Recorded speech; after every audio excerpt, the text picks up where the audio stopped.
Assalamualaikum warahmatullahi wabarakatuh. Salam sehat, salam sejahtera untuk kita semuanya. Perkenalkan, saya Nes Ahmad Zainal Abidin, Eskep MKes.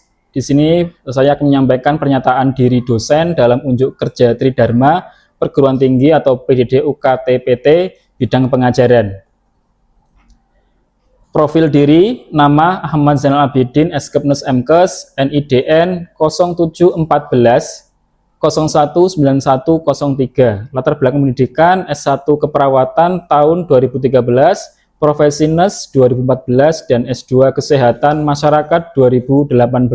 Status dosen tetap Istek Iksada Bojonegoro. Mata kuliah yang diampu, yang pertama konsep keperawatan komunitas, yang kedua keperawatan agregat komunitas, yang ketiga keperawatan keluarga, yang keempat keperawatan gerontik, yang kelima komunikasi dasar keperawatan, yang keenam komunikasi terapeutik keperawatan, yang ketujuh keperawatan komplementer, dan yang terakhir adalah keperawatan paliatif dan terminal.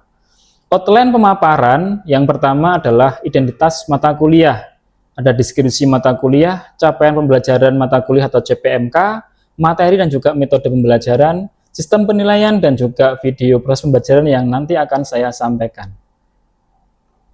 Yang pertama, identitas mata kuliah. Di sini untuk semester genap tahun ajaran 2025-2026, kode mata kuliah adalah KPK 111. Satu adalah mata kuliah wajib, bobot SKS-nya adalah 3 SKS, yaitu terdiri dari 2 teori dan juga 1 praktikum. Dengan tim dosen pengampunya adalah ada Ahmad Zainal Abidin, Eskep MKes, dan juga Erik Christian Julianto, Eskep MKes, dan juga Bapak Yusuf Effendi, Eskep MKes. Deskripsi mata kuliah untuk keperawatan agregat komunitas adalah merupakan mata kuliah ini berfokus pada asuhan keperawatan agregat komunitas dan membahas berbagai isu dan kecenderungan masalah kesehatan komunitas dalam konteks pelayanan kesehatan utama dengan penekanan pada peningkatan kesehatan, pencegahan penyakit, dan pemeliharaan kesehatan. Pembahasan juga melingkupi penelaksanaan pada area-area khusus atau tertentu dalam keperawatan komunitas, meliputi keperawatan kesehatan sekolah, keperawatan kesehatan kerja, keperawatan di rumah atau home care, jaminan mutu pelayanan keperawatan komunitas, dan isu atau kecenderungan dalam keperawatan komunitas dengan penekanan pada peningkatan kesehatan, pencegahan penyakit, dan pemeliharaan kesehatan. Untuk capaian pembelajaran mata kuliah atau CPMK, setelah mengikuti kegiatan pembelajaran, mahasiswa mampu menganalisis, mengorganisasikan, dan juga memberikan presisi pada rencana asuhan keperawatan komunitas fokus pada aspek promotif. Yang kedua, asuhan keperawatan di rumah. Yang ketiga, memberikan asuhan keperawatan pada agregat dalam komunitas konteks kesehatan sekolah. Keempat, pada konteks kesehatan anak dan remaja. Kelima, pada konteks kesehatan wanita dan juga pria. Keenam, pada konteks kesehatan lansia. Ketujuh, pada konteks populasi rentan, penyakit mental, kecacatan, dan juga populasi terlantar. Selanjutnya juga pada aspek penyakit infeksi, termasuk juga bagaimana masyarakat dalam menghadapi konteks pandemi. Kemudian yang terakhir adalah bagaimana memberikan asuhan keperawatan pada agregat dalam komunitas pada masalah kesehatan populasi penyakit kronik. Untuk materi pembelajaran mata kuliah keperawatan agregat komunitas, yang pertama tentang bahasan promosi kesehatan, yang kedua keperawatan kesehatan sekolah, yang ketiga aspek agregat dalam komunitas kesehatan anak dan juga remaja, keempat tentang kesehatan wanita dan juga pria, kelima tentang masyarakat Pantiwerda, dan keenam pada populasi rentan. Kemudian yang ketujuh aspek agregat dalam komunitas pada populasi infeksi dan juga pandemi, kemudian pada populasi penyakit kronik, kemudian pada subbahasan terapi komplementer, jenis terapi komplementer, fokus terapi komplementer, peran perawatan dalam terapi komplementer, serta teknik terapi komplementer itu sendiri. Kemudian metode pembelajaran pada mata kuliah keperawatan agregat komunitas sendiri akan saya bagi menjadi beberapa aspek. Yang pertama yaitu aspek ceramah atau lecturer, kemudian yang kedua adalah interactive learning, yang ketiga adalah quiz. Ya, di mana untuk metode ceramah sendiri merupakan metode ini sangat diandalkan dalam dunia akademik untuk memberikan pemahaman awal secara terstruktur, kemudian terutama ketika dosen perlu memaparkan teori yang kompleks, kemudian merangkum poin-poin penting, atau memberikan pengantar sebelum mahasiswa melakukan diskusi ataupun praktek. Selain itu, metode interactive learning juga saya gunakan karena di sini merupakan pendekatan yang mengubah siswa dari mendengar pasif menjadi partisipatif aktif melalui komunikasi dua arah. Pendekatan ini mendorong interaksi antara guru ataupun dosen dengan mahasiswa dan dengan materi sehingga tercipta suasana belajar yang dinamis, menyenangkan, dan juga konsep kritis berjalan.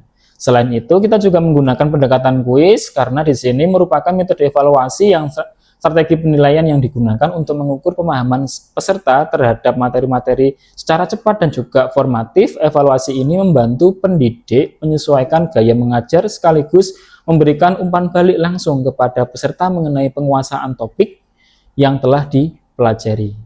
Untuk sistem penilaian mata kuliah ini yaitu merupakan sistem mata kuliah dengan teori dan juga praktikum tanpa adanya praktek lahan, di mana di sini ada beberapa aspek yang nanti menjadi bahasan, yaitu tugas individu sejumlah 15%, tugas kelompok 10%, karakter 5%, kuis 5%, praktikum 25%, UTS 20%, dan juga UAS 20%. Demikian penyampaian saya tentang pernyataan diri dosen dalam unjuk kerja Tridharma Perguruan Tinggi atau PDD UKT-PT bidang pengajaran. Selanjutnya silahkan menyimak video pembelajaran dari saya dan saya sampaikan terima kasih banyak yang sebesar-besarnya. Assalamualaikum warahmatullahi wabarakatuh.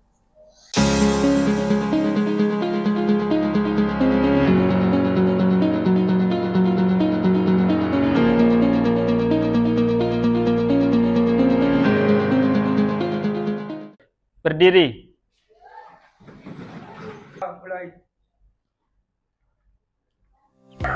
Semangat pagi.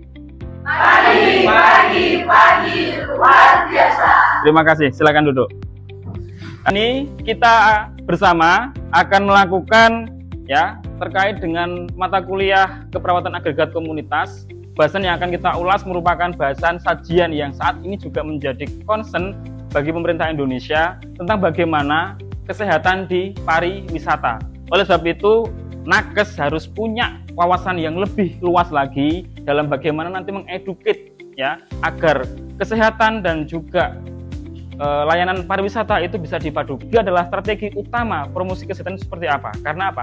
Tanpa strategi ya semua konsep yang akan disaringkan, yang akan dibagikan tidak akan ada penerimaan dengan optimal, sehingga dibutuhkan strategi yang bagus sesuai dengan bagaimana konteks sasaran yang ada. Selanjutnya yang ketiga adalah gerakan masyarakat yang kuat. Ini yang harus menjadi PR nyata buat Nakes. Karena apa?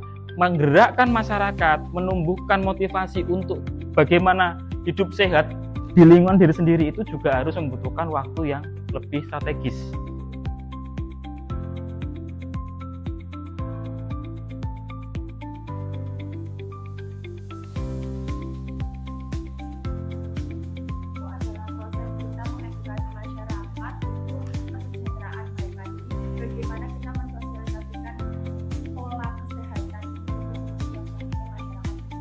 Yang kamu ketahui tentang promosi kesehatan itu sendiri, silakan. Saya promosi kesehatan itu sepakat dengan Putri. Kita memberikan edukasi lagi untuk lebih dalam agar meningkatkan lagi status kesehatannya.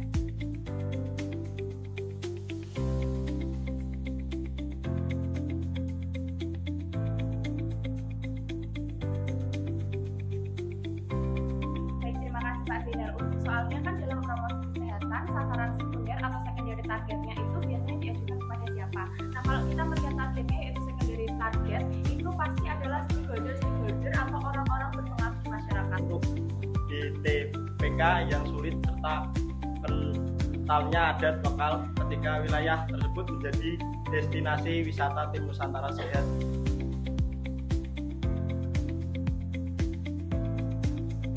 Baik, terima kasih untuk kehadiran teman-teman semuanya, khususnya kelas 6B dalam mata kuliah keperawatan agregat komunitas sesi promosi kesehatan pada aspek pariwisata ya. Kita akhiri, semoga apa yang tadi kita pelajari berkah dan manfaat, dan kita nanti bisa menjadi mandiri tenaga kesehatan yang handal, sehingga kita nanti akan bisa hadir di dunia pariwisata dalam konteks kesehatan, sehingga nanti kesehatan di pariwisata akan lebih maju. Indonesia juga nanti akan menjadi Indonesia Emas tahun 2045 ya. Sehingga untuk membutuhkan itu, tolong teman-teman semuanya harus bisa lebih bersinergi, lebih berinovasi dalam memajukan kesehatan di Indonesia. Kampus Ungu hadir mencetak kalian untuk bisa menjadi tenaga kesehatan yang sangat inovatif ya dan berdaya guna. Saya pimpin untuk semuanya. Untuk itu kita akhiri dengan doa, semoga apa yang tadi kita pelajari bermanfaat. Berdoa mulai, berdoa selesai. Terima kasih. Saya akhiri. Wassalamualaikum warahmatullahi wabarakatuh. Waalaikumsalam warahmatullahi wabarakatuh. Semangat pagi. Pagi, luar biasa.